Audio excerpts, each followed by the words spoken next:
Dear students, আমি সৈকত গান আমার চ্যানেলে তোমাদের সবাইকে আবার স্বাগতম জানাই। দশম শ্রেণীর এই ভিডিওতে আমাদের দশম শ্রেণীর সিলেবাসে যে চতুর্থ চ্যাপ্টারটি আছে তাপের ঘটনাসমূহ, এই চ্যাপ্টার নিয়ে আজকে আমরা আলোচনা শুরু করব। তো তোমরা আগে ভিডিওটি দেখতে থাকো এবং আমার চ্যানেল আর যদি কেউ নতুন সেরক আমার চ্যানেলটি অবশ্যই সাবস্ক্রাইব করো এবং পাশে বেল আইকনটি ক্লিক করতে ভুলো না, যাতে আমার নতুন ভিডিওর নোটিফিকেশন তোমাদের কাছে সবার আগে পৌঁছে যায়। তা তাপের ঘটনাসমূহ চ্যাপ্টারটি তোমরা যদি দেখো বইয়ে দেখবে, বইটার চ্যাপ্টারে দুটো পার্ট রয়েছে। একটা হচ্ছে তাপীয় প্রসারণ আর দ্বিতীয় যে পার্টটা রয়েছে তাপের পরিবহন। তাপের পরিবহনে বলতে গিয়ে আমরা তাপ কীভাবে প্রবাহিত হয় তার তিনটে পদ্ধতি রয়েছে। তোমরা এর আগেও পড়েছো তিনটে পদ্ধতি: পরিবহন, পরিচরণ আর বিকিরণ। তাই এই পদ্ধতিগুলো নিয়ে আমরা এখানে পরে আলোচনা করছি। প্রথমে আজকে আমরা তাপীয় প্রসারণ নিয়ে আলোচনা করব। তাপীয় প্রসারণ বলতে বোঝায় যে তাপের কারণে যে প্রসারণ ঘটে। তোমরা অনেক সময় দেখে থাকবে কাঁচে যে বাল্বগুলো হয়ে থাকে, সেই বাল্বে যদি কোনো কারণে জ্বলন্ত অবস্থায় ওর উপর জল পড়ে, বাল্বটা চট করে ফেটে যায়। বা কাঁচে যদি গ্লাসের মধ্যে আমরা গরম জল ঢেলে দিই হঠাৎ করে, তাহলে কিন্তু গ্লাসটা অনেক সময় ফেটে যেতে পারে। সেগুলো মোটা গ্লাসের ক্ষেত্রে হয়, পাতলা গ্লাসের ক্ষেত্রে সাধারণত হয়ে থাকে। এছাড়া দেখে থাকবে কাঁচের যদি বোতল থেকে থাকে, সসের বোতল এরকম বোতল থেকে থাকে, তার উপরে দেখবে একটা মেটালের ছিপি থাকে। সেই ছিপিটা অনেক সময় টাইট হয়ে আটকে যায়। ওই ছিপিটা যদি আমরা একটু গরম করি তখন দেখবে ছিপিটা খুলে যায়। এটা কী কারণে হয়? যে তাপীয় প্রসারণের কারণে।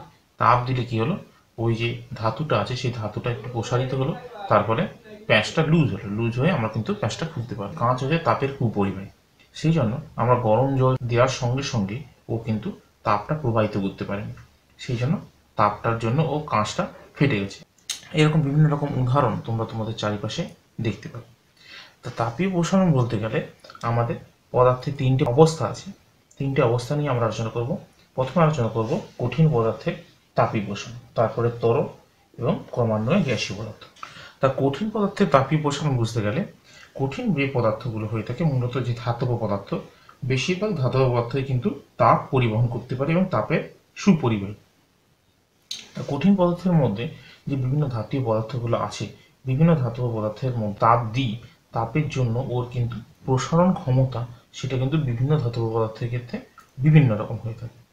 কোনো পদার্থের ক্ষেত্রে আবার যদি আমরা তাপ যদি বর্জন করাই তাপ পদার্থ থেকে বা সেই ধাতব পদার্থ থেকে, তার ক্ষেত্রেও কিন্তু তার সংকোচনের পরিমাণটাও কিন্তু দুটো মেটেরিয়ালের ক্ষেত্রে বা দুটো পদার্থের ক্ষেত্রে কিন্তু আলাদা হয়ে থাকে।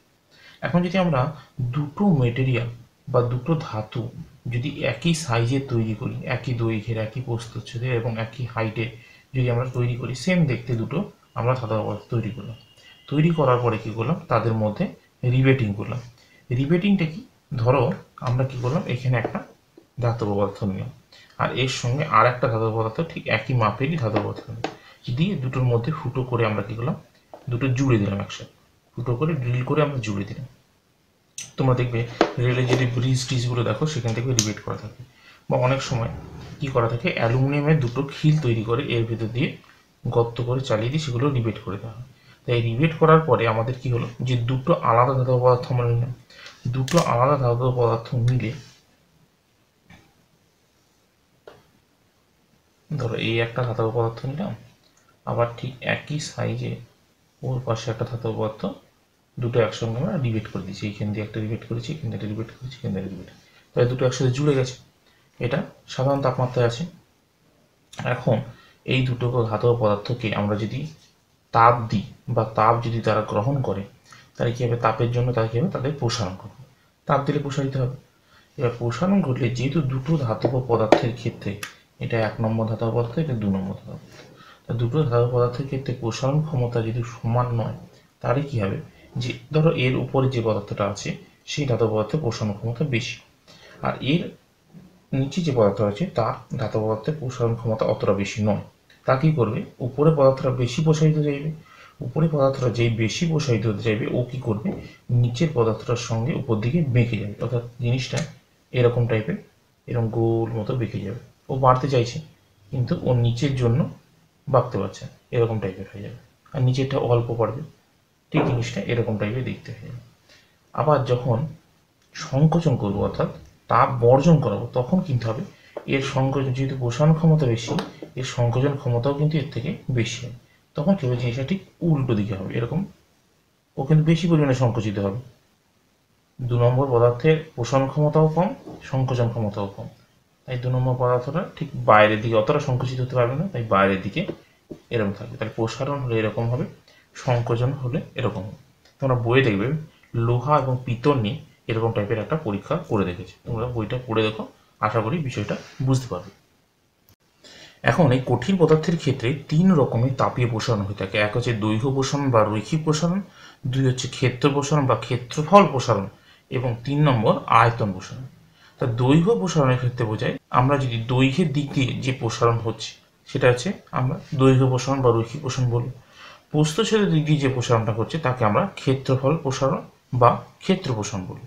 আর পুরো পদার্থটার আয়তনের দিক থেকে যে প্রসারণ ঘটবে সেই প্রসারণটাকে আমরা বলবো আয়তন প্রসারণ। এখানে আমরা 3টে গুণাঙ্ক নিয়ে আলোচনা করবো। একটা হচ্ছে দৈর্ঘ্য প্রসারণ গুণাঙ্ক বা রৈখিক প্রসারণ গুণাঙ্ক, ক্ষেত্র প্রসারণের ক্ষেত্রে ক্ষেত্র প্রসারণ গুণাঙ্ক, এবং আয়তন প্রসারণের ক্ষেত্রে আয়তন প্রসারণ গুণাঙ্ক। এই 3টের মান আমরা বের করব। তা দৈর্ঘ্য প্রসারণ গুণাঙ্ক বলতে বোঝায় যে প্রতি একক উষ্ণতা বৃদ্ধির জন্য কোনো কঠিন পদার্থের একক দৈর্ঘ্যে, একটা একক পরিমাণ দৈর্ঘ্য নিলাম, যে পরিমাণ দৈর্ঘ্য প্রসারণ ঘটে তাকে ওই পদার্থের দৈর্ঘ্য প্রসারণ গুণাঙ্ক বলে। আমরা যদি কোনো দৈর্ঘ্য কঠিন পদার্থ নিলাম, সেই কঠিন পদার্থে যদি আমরা ধরো 1 ডিগ্রি সেলসিয়াস উষ্ণতা বৃদ্ধি করলাম, এবং বৃদ্ধি করার পরে ওই যে দৈর্ঘ্য কঠিন পদার্থটা নিয়েছি তার ধরুন প্রতি 1 সেন্টিমিটার, প্রতি 1 সেন্টিমিটারে যতটা পরিমাণ দৈর্ঘ্য বৃদ্ধি হচ্ছে তাকে ওই কঠিন পদার্থের দৈর্ঘ্য প্রসারণ গুণাঙ্ক বলবো।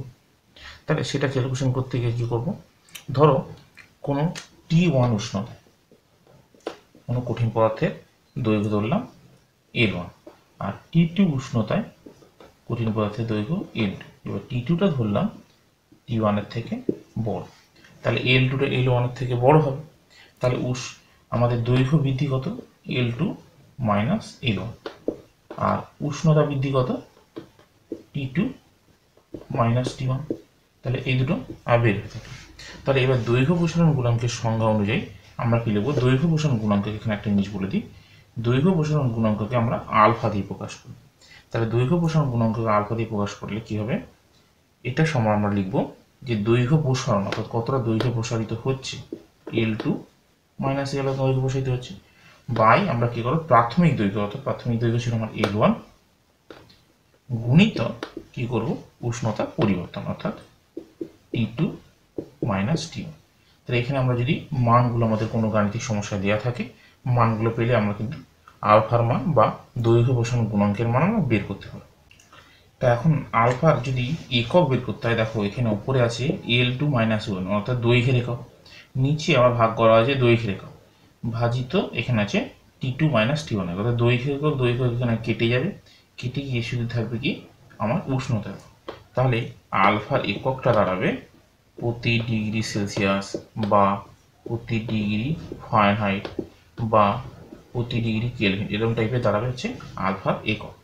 আর আলফা যদি মাত্রা বের করতে হয়, তাহলে আলফা মাত্রা বের করতে গেলে উপরে থাকছে L, নিচেও থাকছে L গুণিত T, তাহলে আলফার মাত্রা দাঁড়াচ্ছে T⁻⁻⁻1। তাহলে আলফাটা বোঝা গেল। তাহলে আলফাটা আমরা একক বের করলাম এবং আলফার মাত্রা বের করলাম।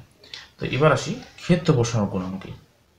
এখন ক্ষেত্র প্রসারণ গুণাঙ্কের সংজ্ঞা কি হবে, যে প্রতি একই দৈর্ঘ্য প্রসারণ গুণাঙ্কের মতোই যে প্রতি একক উষ্ণতা বৃদ্ধির জন্য কোনো কঠিন পদার্থের একক ক্ষেত্রফলে যে পরিমাণ ক্ষেত্র প্রসারণ ঘটে তাকে ওই পদার্থের ক্ষেত্র প্রসারণ গুণাঙ্ক বলে।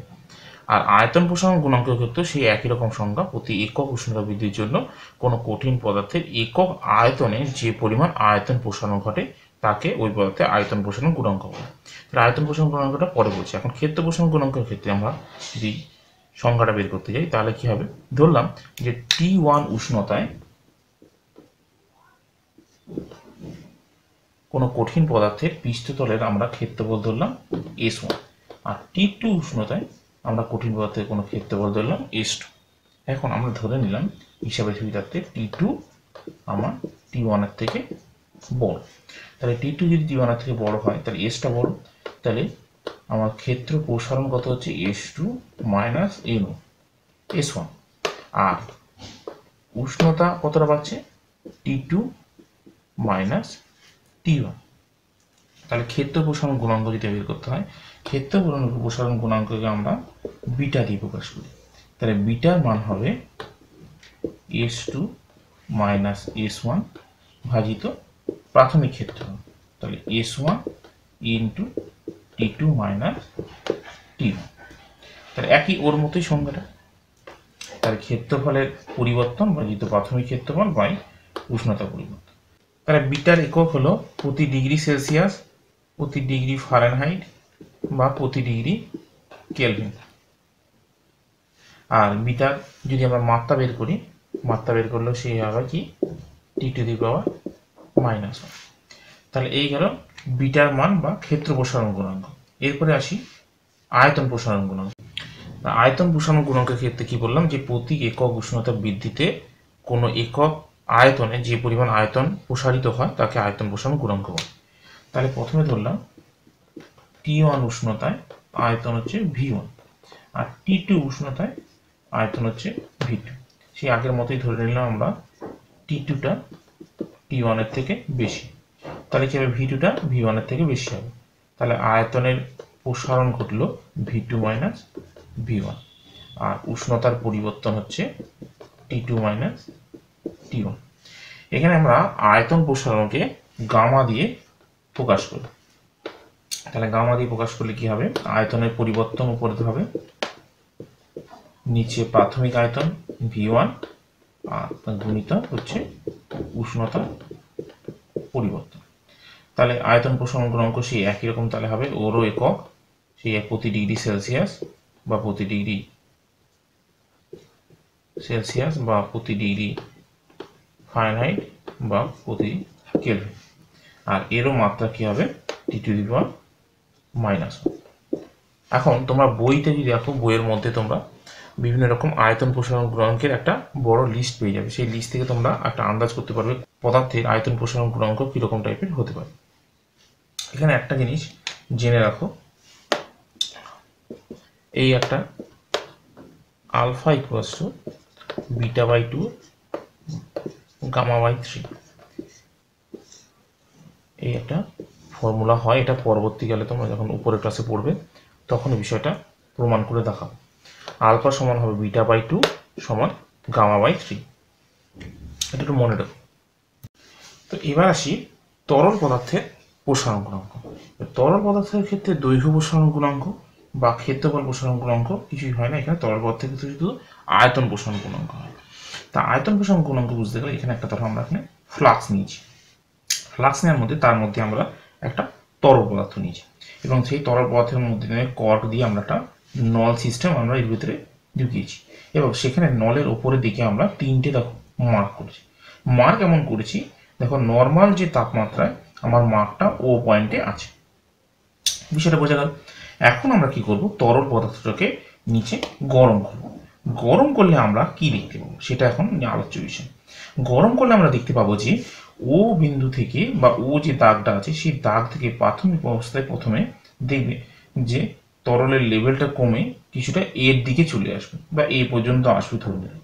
তারপরে দেখবে কিছুক্ষণ পরে আরেকটু যখন গরম হতে থাকবে তখন কিন্তু এ থেকে আবার তরলের লেভেলটা বাড়তে বাড়তে ও পেরিয়ে বি হয়ে আস্তে আস্তে বাড়তে থাকবে। তো এটা কেন হলো সেটাই আসলে আলোচনা করছি।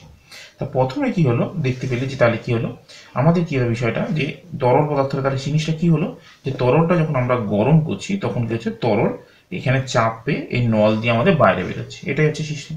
তা প্রথমে আয়তনটা কমলো কেন, তাহলে যেহেতু নেমে গেল তার মানে আয়তনটা কমেছে।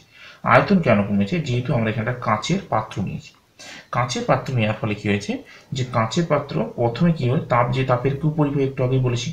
তা কাঁচের পাত্র যেহেতু তাপের কুপরিবাহী তাই কি করছে, ও তাপটা কিন্তু জলে কিন্তু প্রাথমিকভাবে সঞ্চারিত করতে পারেনি। সঞ্চারিত করতে না পারার কারণে কি করছে, ও কি করছে, নিচে কিছুটা আয়তনের পরিমাণ বেড়েছে। আয়তনের পরিমাণ বাড়ার ফলে কি হয়েছে, যে ওর ভেতরে যে জায়গাটা আছে সেই জায়গাটা কিছুটা বেড়েছে। সেই কারণে তরলটা বৃদ্ধি পাওয়া জায়গাতে ও অধিকার করেছে। এখন অধিকার করার পরে যখন তরল আস্তে আস্তে গরম হওয়া শুরু করেছে তখন কিন্তু তরল আস্তে আস্তে আরও আয়তনে বৃদ্ধি পেয়ে ও থেকে এ থেকে ও পেরিয়ে বি পর্যন্ত পেরিয়ে আরও আস্তে আস্তে উপরের দিকে উঠে যাচ্ছে। এখন তরলের ক্ষেত্রে আয়তন প্রসারণ গুণাঙ্ক যদি কল্পনা করতে হয় বা ক্যালকুলেশন করতে হয় আমাদের দুটো আয়তন প্রসারণ গুণাঙ্ক আছে তরলের ক্ষেত্রে, একটা হচ্ছে আপাত আয়তন প্রসারণ গুণাঙ্ক আর একটা হচ্ছে প্রকৃত আয়তন প্রসারণ গুণাঙ্ক। দুটোর ক্ষেত্রে সংজ্ঞাটা কিন্তু একই। তা আপাত আয়তন প্রসারণ গুণাঙ্কের ক্ষেত্রে কি সংজ্ঞা, সে আগের মতোই, যে প্রতি একক উষ্ণতা বৃদ্ধির জন্য কোনো তরলের একক আয়তনে যে পরিমাণ আপাত আয়তনের প্রসারণ ঘটে তাকে ওই তরলের আপাত আয়তন প্রসারণ গুণাঙ্ক বলে। আর প্রকৃত আয়তন প্রসারণ গুণাঙ্কের ক্ষেত্রে প্রতি একক উষ্ণতা বৃদ্ধির জন্য কোনো তরলের প্রতি একক আয়তনে যে পরিমাণ প্রকৃত আয়তনের প্রসারণ ঘটে তাকে ওই তরল আয়তন প্রসারণ গুণাঙ্ক বলে। তা তরলের আপাত আয়তন প্রসারণ গুণাঙ্ককে আমরা গামা ড্যাশ দিয়ে প্রকাশ করি এবং প্রকৃত আয়তন প্রসারণ গুণাঙ্ককে আমরা গামা দিয়ে প্রকাশ করি। তা দুটোর ক্ষেত্রে আমাদের সংজ্ঞাটা কি হবে, আপাত আয়তন প্রসারণ ভাজিত প্রাথমিক আয়তন ইন্টু উষ্ণতা বৃদ্ধি। আর প্রকৃত আয়তন প্রসারণ গুণাঙ্কের ক্ষেত্রে আমাদের কি হবে, উপরে হবে প্রকৃত আয়তন প্রসারণ ভাজিত প্রাথমিক আয়তন গুণিত উষ্ণতা বৃদ্ধি। বোঝা গেল। আমাদের যদি প্রকৃত আয়তন প্রসারণ গুণাঙ্ক লিখতে হয়, প্রকৃত আপাত আয়তন প্রসারণ গুণাঙ্কের সঙ্গে আমাদের এখানে আরেকটা প্রসারণ গুণাঙ্ক যোগ করতে হবে, জি। এই গামা জিটা হলো যে পাত্রের উপাদানের আয়তন প্রসারণ গুণাঙ্ক। এখন পাত্রের উপাদানের তাহলে কি দাঁড়ালো আমাদের, যে পাত্রের উপাদানের আয়তন প্রসারণ গুণাঙ্কের সঙ্গে যদি আমরা আপাত আয়তন প্রসারণ গুণাঙ্ক যোগ করি তাহলে আমাদের প্রকৃত আয়তন প্রসারণ গুণাঙ্ক আমরা পেয়ে যাব। তো এবার আসি গ্যাসের আয়তন প্রসারণ গুণাঙ্ক। এখন গ্যাসের আয়তন প্রসারণ বুঝতে গেলে আমাদের এখানে একটা ছোট্ট পরীক্ষা করতে হবে। কি করতে হবে, আমরা কি করলাম, একটা ফাঁকা বোতল নিলাম, ফাঁকা বোতলের মধ্যে আমাদের বায়ু আছে। এখন কি করলাম, সেই ফাঁকা বোতলের মুখে আমরা কি করলাম, একটা রাবারের বেলুন লাগিয়ে দিলাম, এমনি নর্মাল অবস্থায় লাগিয়ে, তাই বেলুনটা নর্মাল অবস্থায় এরকম চুপসেই থাকবে। এখন যদি পাত্রের যদি বায়ুটাকে আমরা যদি গরম করি, গরম করলে কি হবে, যে গ্যাস ভিতরে যে গ্যাসটা আছে বা বায়ুটা আছে সেই বায়ুটা কি হবে, আয়তনে বাড়তে চাইবে। আয়তনে বাড়তে চাইলে কি হবে, ও কি করে বেলুনটাকে আস্তে আস্তে কিন্তু ফুলিয়ে ফেলবে। কারণ কি, ও আয়তনে বাড়ছে, আয়তনে বাড়তে বাড়তে ও কি করবে, আরো জায়গা দখল করতে থাকবে। এবার কাঁচটা যেহেতু অতটা প্রসারিত করতে পারে না, বেলুনটা নরম আছে বলে ও বেলুনটাকে ফুলিয়ে গোল করে ফেলবে। এই হলো গ্যাসের আয়তন প্রসারণের একটা পরীক্ষা। তো এবার যদি আমাদের গ্যাসের আয়তন প্রসারণ গুণাঙ্ক জানতে হয়, তাহলে আয়তন প্রসারণ জানতে গেলে স্থির চাপে কোনো নির্দিষ্ট ভরের গ্যাসের উষ্ণতা 0 ডিগ্রি সেলসিয়াস থেকে 1 ডিগ্রি সেলসিয়াস বৃদ্ধি করলে প্রতি একক আয়তনে যে আয়তন বৃদ্ধি হয় তাকে ওই গ্যাসের আমরা আয়তন প্রসারণ গুণাঙ্ক বলব। তাহলে এখন স্থির চাপে কোনো একটা নির্দিষ্ট ভরের গ্যাসের আয়তন আমরা ধরে নিলাম 0 ডিগ্রি সেলসিয়াস উষ্ণতায় আছে, ধরলাম V0।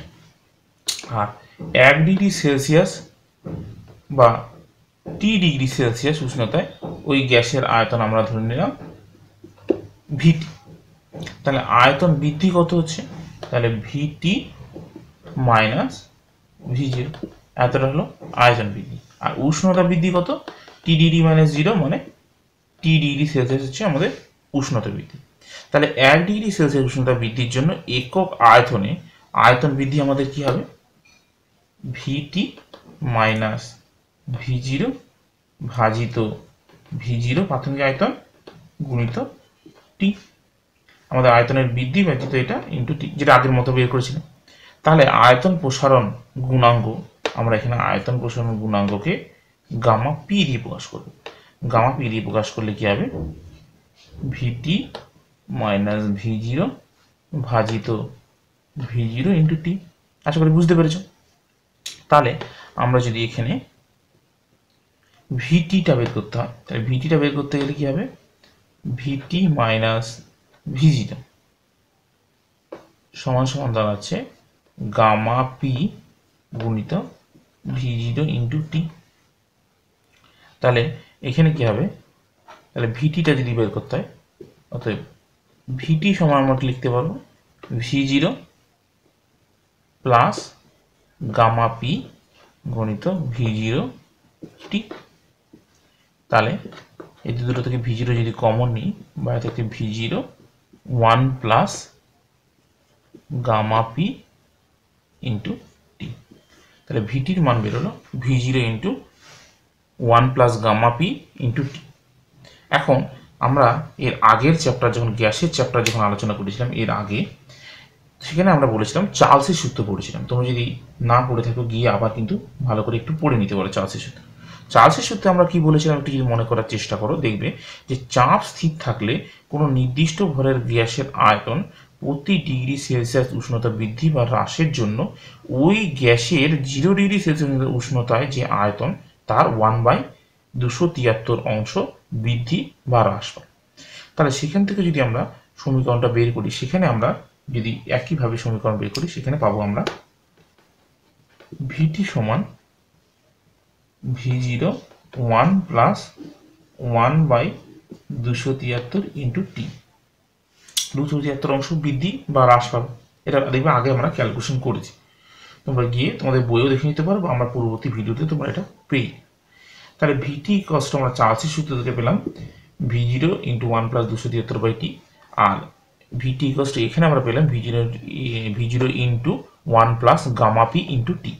তাহলে গামা পির মানটা আমরা কি পাচ্ছি 1/273। এই দুটো যদি আমরা তুলনা করি, তাহলে গামা পির মান 1/273। এটাকে যদি তোমরা ক্যালকুলেশন করো, দাঁড়াবে দেখবে 0.00366 একক কি হবে প্রতি ডিগ্রি সেলসিয়াস।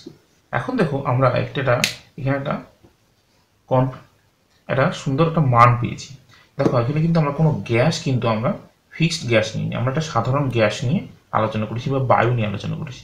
তাহলে এখানে যদি আমরা গ্যাসের উপরে কিন্তু গামা পির মান কোনো নির্ভর করলো না, এখানে একটা নির্দিষ্ট মান আমরা গামা পির পেয়ে গেলাম। তাহলে এটা একটা কনস্ট্যান্ট মান। তাহলে যে কোনো গ্যাসের ক্ষেত্রে বা যে কোনো বায়ুর ক্ষেত্রে আমরা সম্পূর্ণ বায়ু নিলেও হবে, আমরা যে কোনো যদি গ্যাস নিই প্রতিটার ক্ষেত্রে কিন্তু আমাদের আয়তন প্রসারণ গুণাঙ্কের মানটা কিন্তু সমান হচ্ছে।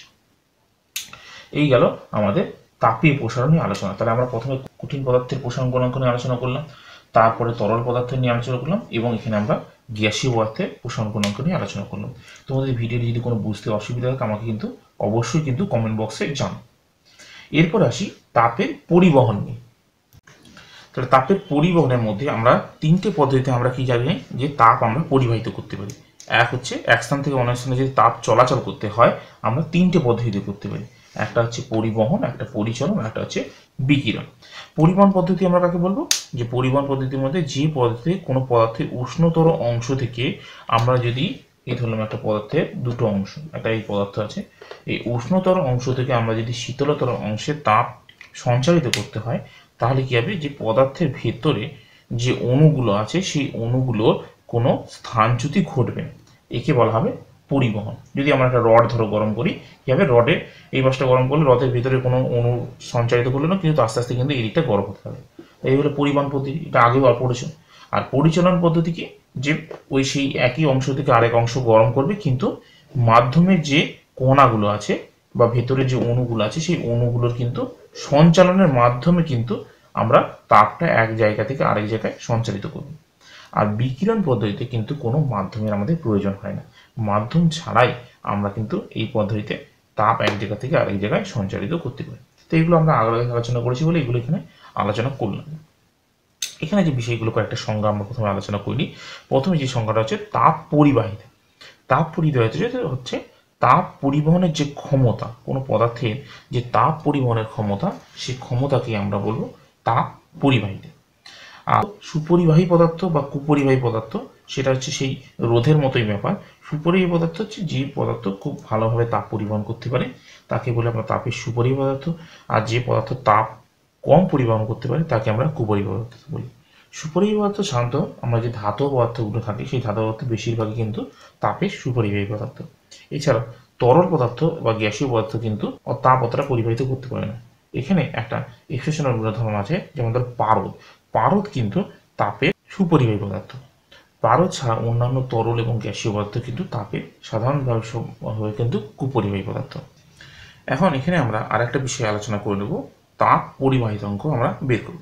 তা তাপ পরিবাহিতাঙ্ক আমাদের বের করতে হয়, আমরা কি করলাম, এখানে একটা পদার্থ নিলাম এবং পদার্থের দুটো পৃষ্ঠতলে আমরা উষ্ণতার পার্থক্য তৈরি করেছি। করে আমরা কি করব, যে কি কি বিষয়ের উপর নির্ভর করছে আমরা আসো দেখি। তো এখানে আমরা কি নিলাম, যে এই ক্ষেত্রফল বিশিষ্ট বা এই প্রস্থচ্ছেদ ক্ষেত্র বিশিষ্ট আমরা এখানে একটা পাত নিলাম। পাত নেওয়ার ফলে এই পাতের আমরা কি করলাম, এখানে একটু বেশি চওড়া করে মেখেছি যাতে বোঝার সুবিধাতে। পাতটা যে মোটা, পাটের বেদটা আমরা এখানে ডি ধরলাম, আর পাতের প্রস্থচ্ছেদ আমরা এখানে এ ধরলাম।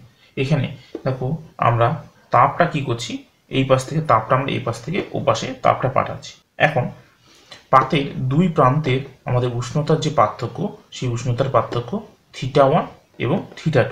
এই প্রান্তে হচ্ছে উষ্ণতা হচ্ছে θ1 এবং এই পাশে হচ্ছে উষ্ণতা হচ্ছে θ2।